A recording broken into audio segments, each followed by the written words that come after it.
Hello and welcome to Courts This Week by LiveLaw. I'm Debojeet and this is Advocate Ostika Das here to help us understand every major development in the world of law over the last week. We start with the Justice Yashwant Varma cash recovery controversy and it is back in the spotlight. The Supreme Court has now taken up a fresh plea connected to the impeachment process. Ostika, take us back a bit. What is this case really about? Before we get into what happened this past week, there are 5 quick things you need to know about the Justice Yashwant Varma case. First, this controversy started when a large amount of cash was found in an outhouse at Justice Yashwant Varma's official residence in March this year during a firefighting operation. At this time, he was a judge of the Delhi High Court. Second, the then Chief Justice of the Delhi High Court, D.K. Upadhyay, carried out a preliminary inquiry and submitted a report to the Chief Justice of India saying that the allegations were serious enough and needed a deeper probe. Third, in accordance with the in-house procedure, the Supreme Court set up an internal inquiry by 3 judges. Justice Varma was also sent back to his parent High Court, that is Allahabad High Court, amidst protests from the members of the bar there.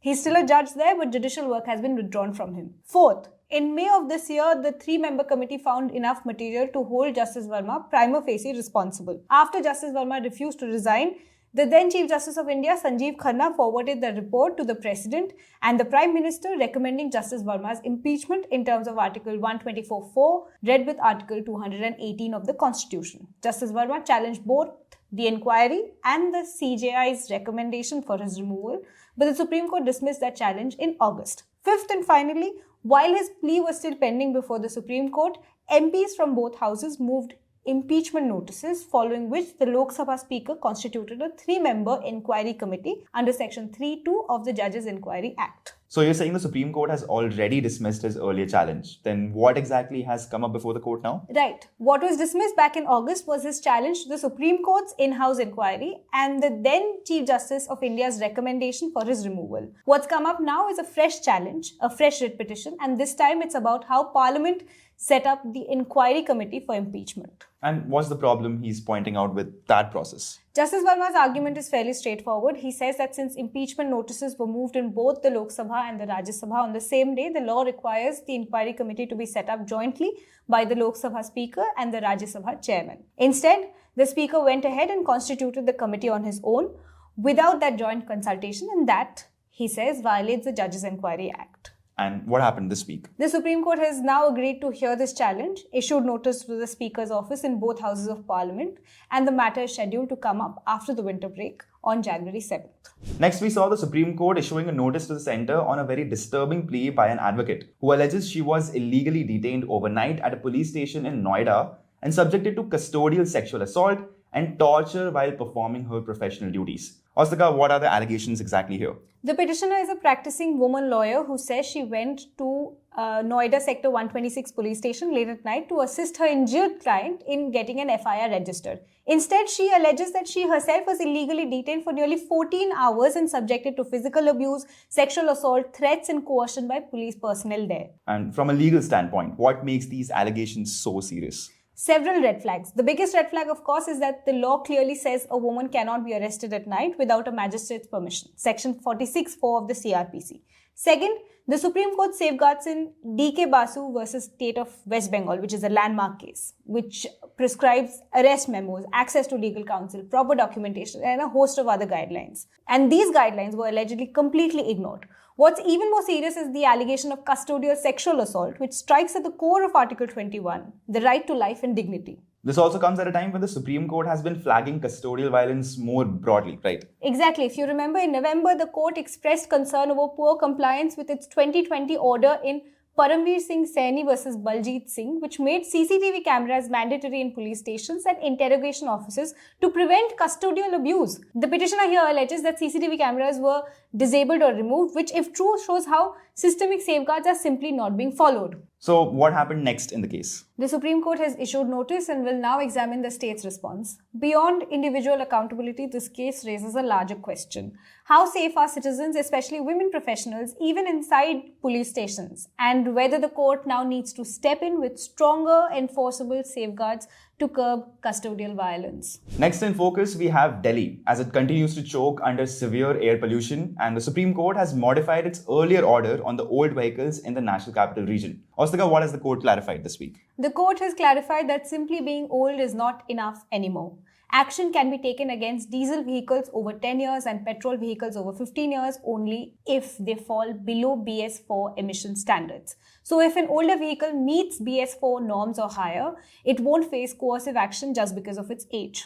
And why did the court feel the need to step in and tweak its earlier order? This came at the request of the Delhi government, which argued that older vehicles, especially those below BS4, are major contributors to pollution.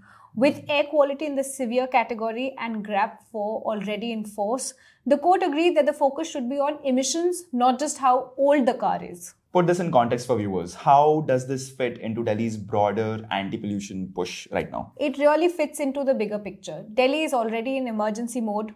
GRAP 4 is in force. Non-BS6 vehicles from outside the city are being turned back. Cars without valid PUCs aren't getting fuel. Construction has been stopped and even offices have been asked to shift to work from home. So the court's order is basically in sync with that thinking. Focus on vehicles that are actually polluting more. So the takeaway for vehicle owners is pretty straightforward. Know your vehicle's emission standard and keep your PUC up to date. Enforcement is going to be stricter, but it's also more targeted. And ultimately, this is not about penalizing people. It's about public health and making Delhi's air breathable again. The Supreme Court this week during hearings described child trafficking as a deeply disturbing reality and laid down guidelines on how courts should assess the testimony of minor victims. Austika, what led to this? So this came up while the court was dealing with a Bengaluru case involving the trafficking and sexual exploitation of a minor girl. While upholding the conviction, the court felt the need to say something larger. That courts often look at child's testimony through an unrealistic lens, and that needs to change. So what is the court really cautioning judges against here? The court is basically saying don't expect a child victim to tell a perfectly neat, consistent story. These are children who've gone through fear, coercion, and organized exploitation. Small inconsistencies, hesitation, or delayed reactions are natural and should not be used to doubt their truthfulness. Does the judgment say anything about relying solely on the victim's testimony? Yes, and that's crucial. The court has made it clear that a child victim of trafficking is not an accomplice. If the child's testimony is believable, a conviction can stand even on their word alone, just like in the case of an injured witness. Why does this matter in the larger picture here? Because it's a reminder that the justice system should not end up re-traumatizing children. The court is asking judges to basically bring empathy and realism into the courtroom so that the process of seeking justice doesn't become another form of harm. Next, an important clarification from the Supreme Court that Sessions Court cannot impose a sentence of life imprisonment without remission in murder cases. Austika, what exactly did the court say here? The court has made it very clear that while a Sessions Court can award life imprisonment, it cannot say that the convict must remain in prison for the rest of their natural life with no possibility of remission. That kind of alternate sentence can be passed only by constitutional courts, meaning the High Courts and the Supreme Court. Why does the law draw this distinction? Because remission is built into how life sentences operate in India. A life sentence legally means imprisonment for life, but it is always subject to remission under the CRPC and constitutional powers of pardon. A Sessions Court, which itself is a creation of the CRPC, simply does not have the authority to take those statutory and constitutional rights away. But we've heard of life without remission sentences before. How did that come into the picture here? This evolved in death penalty cases. Specifically in Swami Shraddhananda versus State of Karnataka in 2008, the Supreme Court introduced a middle option where instead of death, the court could impose life imprisonment with remission barred for a long period or even for the convict's entire life. This was later affirmed by a constitutional bench in Union of India versus V. Sriharan, but both judgments made it clear that this exceptional power rests only with constitutional courts. So how did that apply in this case? Here, the Sessions Court went a step too far by imposing life imprisonment without remission in a particularly brutal murder case. The Supreme Court has now corrected that. While upholding the conviction, it has modified the sentence to the regular life imprisonment, meaning that the convict can still be considered for remission as per law and government policy.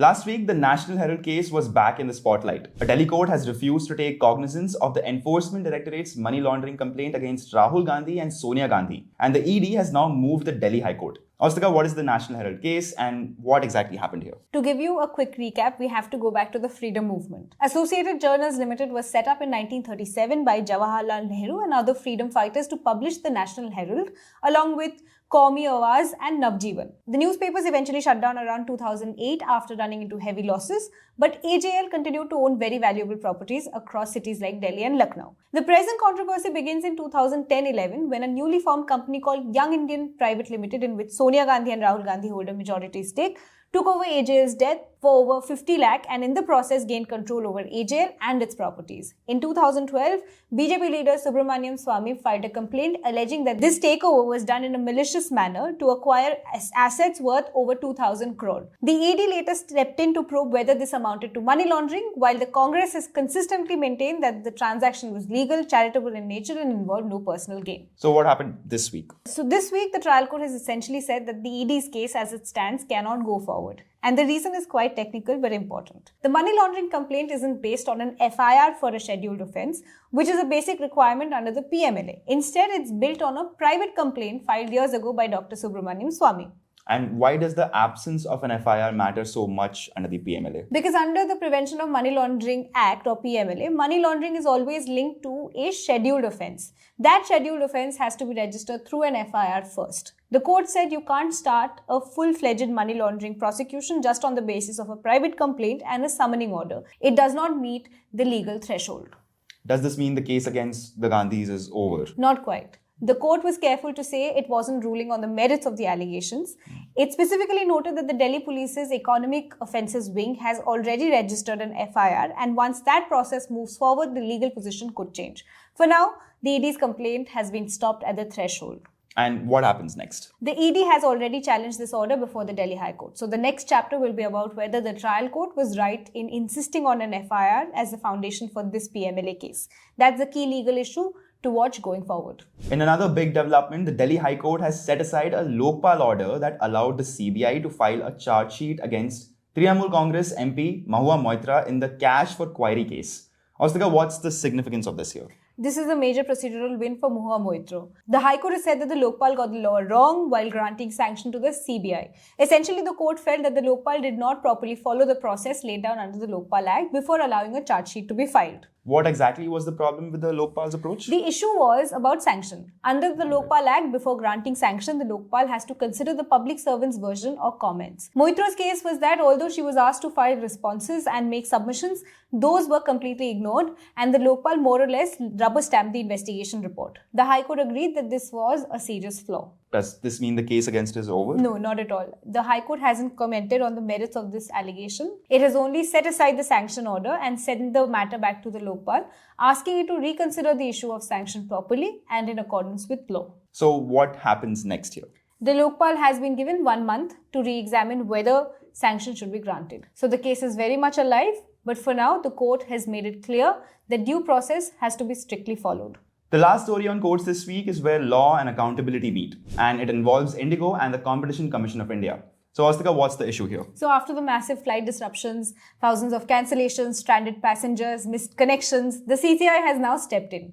What's significant is that it's not looking at this as just an operational failure. It's examining whether IndiGo's conduct, given its dominant market position, raises concerns under competition law. So this is not just about inconvenience caused to passengers or refunds. Exactly. When an airline controls a large share of the market, its failures have a much wider impact. If flights are cancelled on a large scale and passengers are left with no real alternatives, that can start affecting consumer choice and market fairness, not just service quality. So what does the CCI do exactly here? So now the CCI has only said that based on its initial assessment, there's enough material to examine the issue further, but it hasn't found IndiGo guilty of anything. The CCI has also not disclosed the exact allegations, but the cognizance is in respect of the recent flight disruptions. So we are expecting CCI to look at several aspects of the operational breakdown and determine if there's any abuse of dominant position or any other practice adversely affecting competition or consumer interest. And there are parallel developments in court as well. Yes, and that's important. The Delhi High Court is already hearing petitions related to the flight cancellation crisis,